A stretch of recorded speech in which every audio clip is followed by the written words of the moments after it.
Hi friends, അപ്പം നാട്ടിൽ വന്നു കഴിഞ്ഞിട്ടുള്ള മൂന്നാമത്തെ ദിവസമാണ് ഇന്ന്. കുറച്ച് നാളായി പിരിയൊക്കെ ഒന്ന് ത്രെഡ് ചെയ്തിട്ട്. അങ്ങനെ ഇന്ന് പാർലറിലെല്ലാം ഒന്ന് പോകണം, ബീച്ചിൽ പോകണം, അതൊക്കെയാണ് ഇന്നത്തെ പ്ലാനുകൾ. അങ്ങനെ രാവിലെ എഴുന്നേറ്റ് ഫ്രഷായി ജസ്റ്റ് ഒന്ന് ഫേസൊക്കെ വാഷ് ചെയ്തു, ക്രീമൊക്കെ ഇട്ടു, മുടിയൊക്കെ പൊക്കി കെട്ടി നേരെ കിച്ചണിലേക്ക്. അങ്ങനെ കിച്ചണിലെ പരിപാടികളെല്ലാം കഴിഞ്ഞു. ഈവനിങ് ആയപ്പോൾ നമ്മുടെ പ്ലാൻ പോലെ തന്നെ ത്രെഡ് ചെയ്യാൻ വേണ്ടി ഇറങ്ങി. അഭിമോനാണെങ്കിൽ വീട്ടിൽ നിന്ന് വരേ വേണ്ട, ഭയങ്കര ബഹളം. ലേറ്റായാലോ എന്ന് വിചാരിച്ചാൽ അവനെ കൂടെ കൂട്ടിയത്. പക്ഷേ അത് അതിലും വലിയ ബുദ്ധിമുട്ടായി.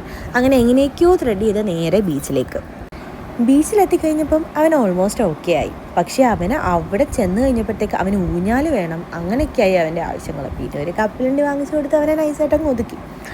അങ്ങനെ കുറച്ച് നേരം അവിടെ ഇരുന്നപ്പോഴാണ് ഓർത്തത്, ബജി കഴിച്ചിട്ട് കുറേ ആയില്ലോ, എന്നാൽ പിന്നെ ഒരു ബജി കഴിക്കാമെന്ന് വിചാരിച്ചു.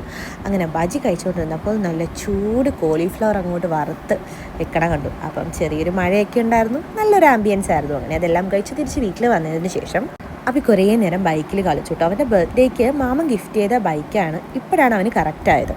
അച്ഛൻ നല്ല സൂപ്പർ ഷവായി വാങ്ങിച്ചു വെച്ചിട്ടുണ്ടായിരുന്നു. ഇവിടുത്തെ ഷവായിക്കൊരു പ്രത്യേക ടേസ്റ്റാണ്. അങ്ങനെ പിന്നെ ഇരുന്ന് ഷവായി ഒക്കെ കഴിച്ചു. അങ്ങനെ ഇന്നത്തെ ഒരു ദിവസവും കൂടെ പെട്ടെന്ന് അങ്ങ് പോയി. അപ്പോൾ ഇനി അടുത്ത വീഡിയോയിൽ കാണാവേ. Tata bye.